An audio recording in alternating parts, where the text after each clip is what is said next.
ప్రతి అంశాన్ని కూడా దొంగలకు తొక్కారు. ఒక ప్రత్యేక స్టీల్ ప్లాంట్ నిర్మిస్తూ ఉన్నారు, ఒక ప్రత్యేక నౌక నిర్మాణ కేంద్రం నిర్మిస్తూ ఉన్నారు.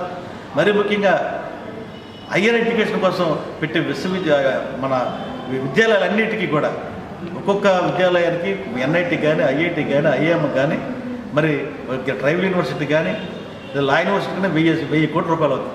కానీ నిధులు కేటాయింపు చూస్తే 20 కోట్లు 10 కోట్లు ఇస్తే ఇన్ని వందల సంవత్సరాలకి ఈ ప్రాజెక్టులు పూర్తి చేస్తామని చెప్పి మేము అడుగుతా ఉన్నాం. అందులో భాగంగానే ఈవేళ జర్నలిస్ట్ ఫోరం మంచి కార్యక్రమం తీసుకున్నారు. విభజన చట్టంలో ఏ ఒక్క హామీని కూడా నెరవేర్చకుండా 2 పార్టీలు పరస్పరం కలహించుకొని ఈవేళ మరి కాలయాపన చేసే పరిస్థితి మనం చూస్తున్నాం. మాటలు చూస్తే కోటలు దాడుతూ ఉన్నాయి.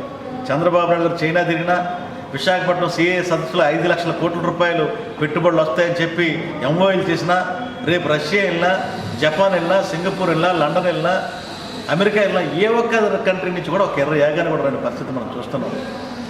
గతంలో రాజశేఖర రెడ్డి గారి ప్రభుత్వ హయాంలో ఏమైతే కార్యక్రమాలు, అభివృద్ధి సంక్షేమ కార్యక్రమాలు పూర్తయ్యాయో ఆ కార్యక్రమాలు తప్ప మిగిలిన 10% పనులు కూడా పూర్తి చేసుకుంటే ఇక్కడ అయ్యే ప్రాజెక్టులు ఉన్నాయి. కాబట్టి మేము కోరుతున్నాం, ఈ ఏపీ జర్నలిస్ట్ ఫోరం చేసేటటువంటి ఈ యొక్క బృహత్తమైన కార్యక్రమంలో ఉత్తరాంధ్ర జిల్లాని అగ్నిగుండంగా మార్చే, కాలుష్యం వెదజల్లేటటువంటి, పర్యావరణం దెబ్బతీసే కర్మాగారం వేళ తీసుకొస్తూ ఉన్నారు. పూడిమడకలో ఒక థర్మల్ పవర్ ప్లాంట్, అలాగే ఈవేళ ఒక కొవ్వాడలో ఒక అణు విద్యుత్ ప్లాంటు, బాక్సైడ్ తవ్వకాలు, ఇవన్నీ కూడా ఉత్తరాంధ్రాన్ని సర్వనాశనం చేసేటటువంటి ఒక భయంకరమైనటువంటి ప్రజలు చావు బ్రతుకుల మధ్య జల్లే ప్రయత్నాలు ఇవాళ చంద్రబాబు ప్రభుత్వం చేస్తుంది.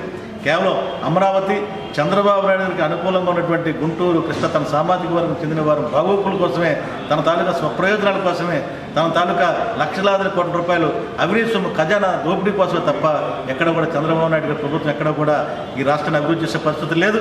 అందుకు భిన్నంగా బీజేపీ పార్టీ కూడా ఏమీ మినహాయింపు లేని పరిస్థితి చూస్తున్నాం.